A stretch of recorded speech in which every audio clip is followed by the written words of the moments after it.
મિત્રો, સ્વાગત છે આપણું આજના તાજા સમાચારમાં ગુજરાત ઇનસાઇટમાં। સૌપ્રથમ સમાચાર વિશે વાત કરીએ તો ખેડૂતો 25,000નું રોકાણ કરીને લાખોનો ફાયદો થઈ શકે છે। આજના સમયમાં ખેતીમાં નફો કમાવવો એ ખેડૂતો માટે મોટો પડકાર બની ગયો છે। પરંપરાગત પાકોમાં વધતા ખર્ચા અને અનિશ્ચિત ભાવોને કારણે ઘણા ખેડૂતો નવા વિકલ્પો શોધી રહ્યા છે। આવી સ્થિતિમાં હાઇબ્રિડ પપૈયાની ખેતી એક શાનદાર અને નફાકારક વિકલ્પ તરીકે ઉભરી રહી છે। આખા વર્ષ બજારમાં પપૈયાની માંગ રહે છે, ભાવ સારા મળે છે અને ખેતીમાં ખર્ચો પણ ઓછો આવે છે। માત્ર 7 થી 10 રૂપિયામાં મળી જતા છોડ રોપણની 8 થી 9 મહિનામાં ફળ આપવા લાગે છે અને એક ઝાડમાંથી 80 થી 90 કિલો સુધી ઉત્પાદન મળી શકે છે। અડધા એકરમાં થતા 20 થી 25 હજારના ખર્ચે સામે એક પાકમાંથી 1.5 થી 2 લાખ રૂપિયા સુધીની આવક થઈ શકે છે। નિષ્ણાતોને મતે ખાસ કરીને પપૈયા 15 નંબર વેરાયટી ખેડૂતોને સૌથી વધુ ફાયદો આપી રહ્યા છે। અમેરિકા નાખશે ભારત પર 500% ટેરિફ। વેનેઝુએલા પર અમેરિકાની હુમલા પછી ડોનાલ્ડ ટ્રમ્પ ભારતની ટીકા કરવાની કોઈ તક છોડતા નથી। ક્યારેક તેઓ દાવો કરે છે કે ભારત તેમને ખુશ કરી રહ્યું છે, તો ક્યારેક તેઓ દાવો કરે છે કે ભારતીય વડાપ્રધાન નરેન્દ્ર મોદી તેમનાથી નાખુશ છે।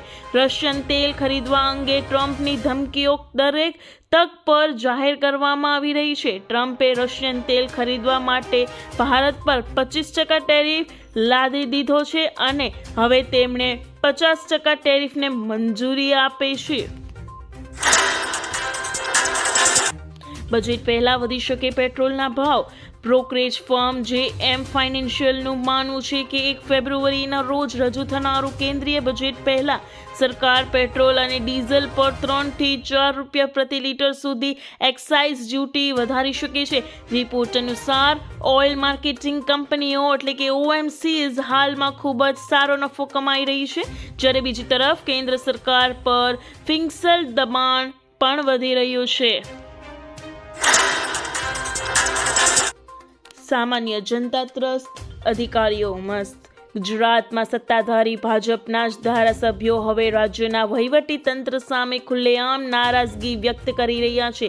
વડોદરાની CM ભૂપેન્દ્ર પટેલ ધારાસભ્યોએ મુખ્યમંત્રી ભૂપેન્દ્ર પટેલને લખેલા પત્રથી રાજ્યના રાજકારણમાં ગરમાવો ફેલાવ્યો છે।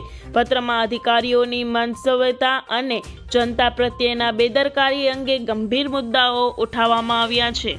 ધારાસભ્યોને જણાવ્યા મુજબ નીચલા કર્મચારીઓથી લઈને ઉચ્ચ અધિકારીઓ સુધીમાં અહંકાર અને મનસ્વી વર્તન જોવા મળે છે। કેટલાક અધિકારીઓ પોતાના સરકાર કરતાં પણ ઉપર માનતા હોવાના આક્ષેપ કરવામાં આવ્યા છે। લોકહિતના કામો માટે ધારાસભ્યો દ્વારા કરવામાં આવતી રજૂઆતો અવગણવામાં આવે છે અને ફાઇલો લંબાવવામાં આવે છે। 12 તારીખે ખેડૂત આંદોલન ચીમકી। દૂધ વિરોધ નીતિઓ અને લાંબા સમયથી પડતર માંગણીઓ સામે અવાજ ઉઠાવવા માટે ભારતીય કિસાન સંઘ દ્વારા આગામી 12 જાન્યુઆરી 2026 સોમવારના રોજ ગાંધીનગર ખાતે એક વિશાળ અને શક્તિશાળી પ્રદર્શનનું આયોજન કરવામાં આવ્યું છે। ચાલો ગાંધીનગરના નારા સાથે યોજનારા આ આંદોલનમાં અમરેલી જિલ્લાના રાજુલા, જફરાબાદ અને ખાંભા સહિત તમામ 11 તાલુકાના ખેડૂતોને મોટી સંખ્યામાં જોડાવા આહ્વાન કરવામાં આવ્યું છે।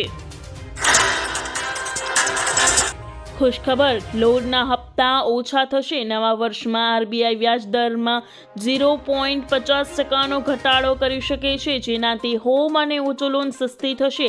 IIFL કેપિટલના રિપોર્ટ મુજબ 2025માં 1.25%ના ઘટાડા છતાં હજુ દર ઘટાડવાની શક્યતા છે। રેપો રેટ અને કોર ઇન્ફ્લેશન વચ્ચેના તફાવત 2.8% છે, જે સરેરાશ 1.1% કરતાં વધુ હોવાથી રેટ કટના સંકેત આપે છે। આ નિર્ણયથી સામાન્ય લોકોને માસિક હપ્તા EMIમાં મોટો ઘટાડો જોવા મળી શકે છે। સરકાર આપશે તમને ઘરનું મકાન। ભારતમાં શહેરીકરણની ગતિ ખૂબ જ ઝડપી છે અને એવો અંદાજ છે કે વર્ષ 2050 સુધીમાં દેશની અડધી વસ્તી શહેરોમાં રહેવા લાગશે।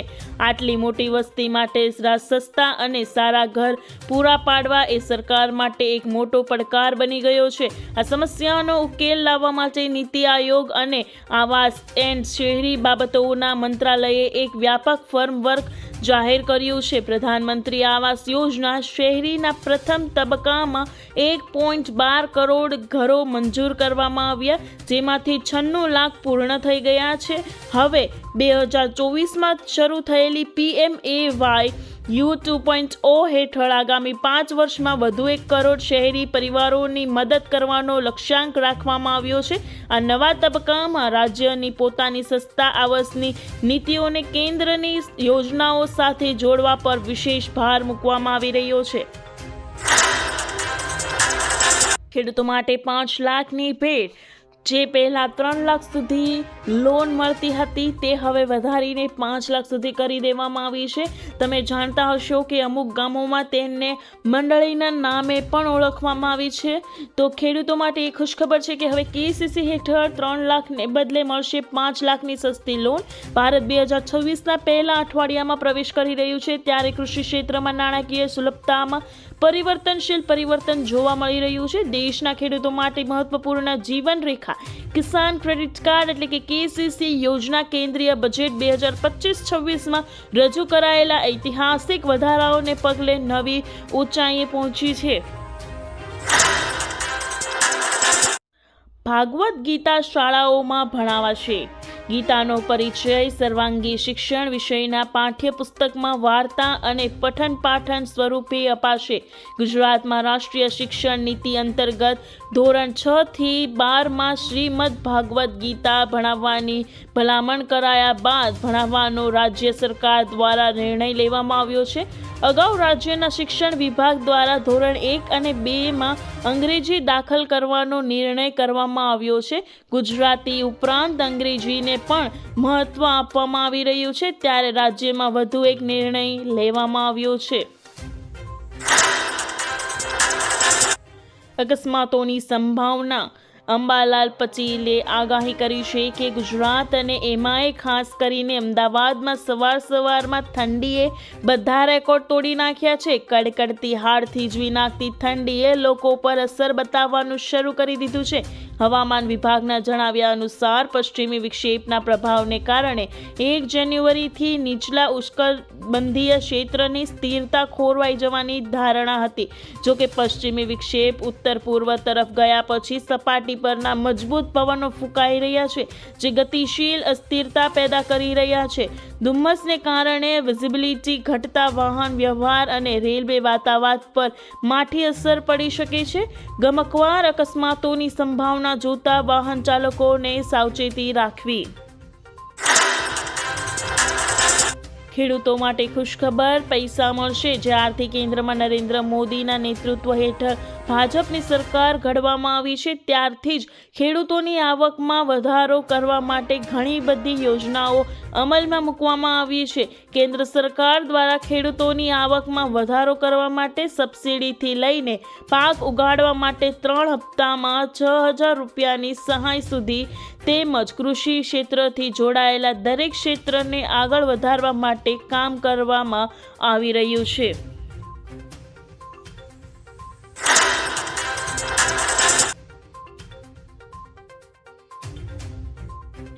હવે દર મહિને 3,000 રૂપિયા મળશે। PM કિસાન યોજનાની સાથે કેન્દ્ર સરકાર દ્વારા પ્રધાનમંત્રી કિસાન માનધન યોજના પણ શરૂ કરવામાં આવી છે, જેમાં ખેડૂતોને આર્થિક સહાય આપવામાં આવે છે। PM માનધન યોજના હેઠળ સરકાર ખેડૂતોના ખાતામાં દર મહિને 3,000 રૂપિયા ટ્રાન્સફર કરશે, જ્યારે યોજના હેઠળ ખેડૂતોને માસિક 3,000નું પેન્શન આપવાની જોગવાઈ છે।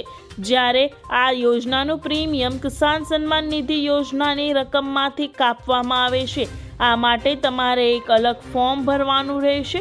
આ પેન્શન યોજનાનો લાભ લેવા માટે ખેડૂતોએ દર મહિને 55 થી 200 સુધીનું યોગદાન આપવું જરૂરી છે।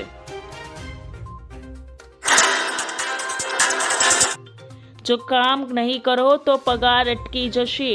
સરકારે સ્પષ્ટ ચેતવણી આપી છે કે જો કોઈ અધિકારી કે કર્મચારી નિયત સમય મર્યાદા પોતાની મિલકતોનું પત્રક ઓનલાઈન સબમિટ નહીં કરે તો તેમનો પગાર અટકાવવામાં આવશે. વહીવટીતંત્રમાં શિસ્ત અને પ્રામાણિકતા જળવાઈ રહે તે હેતુથી આ કડક વલણ અપનાવવામાં આવ્યું છે. ગુજરાતના સરકારી કર્મચારીઓ સાવધાન. 31 જાન્યુઆરી સુધીમાં મિલકતોનું પત્રક ઓનલાઈન સબમિટ નહીં કરાવો તો અટકી જશે તમારો પગાર.